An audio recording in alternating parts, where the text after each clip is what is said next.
சம்பன்னரை கொண்டாட வேண்டும், ஐஸ்வர்ய சம்பன்னரை மகிமைப்படுத்த வேண்டும், ஐஸ்வர்ய சம்பன்னரை நீங்கள் உயர்த்த வேண்டும், உங்கள் தரித்திரத்தின் மேலே ஐஸ்வர்ய சம்பன்னரை மேலே வைக்க வேண்டும்.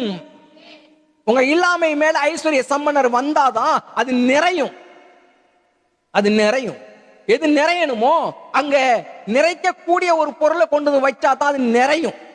நீ நிறையாத உன்னை கொண்டு போய் அங்க வச்சுக்கிட்டு நிறைன்னா அது இதை பார்த்துக்கிட்டு இருக்கும், இதை அதை பார்த்துக்கிட்டு இருக்கும்.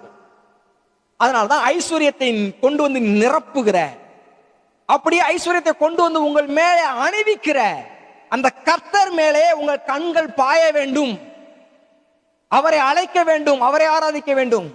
அதனால்தான் ஐஸ்வர்யத்தின் தேவனை ஆராதிக்கிறோம். நீங்க ஆராதிக்கிற தேவன் யார் தெரியுமா? பணக்கார தேவன், ஏழபால தேவன் இல்ல, பணக்கார தேவன் வந்திருக்கீங்க. நீங்க வரும்போது ஏழபாலையா இருந்திருக்கலாம், ஆனா ஏழபாலையாவே இருக்க முடியாதவர்கிட்ட வந்துட்டு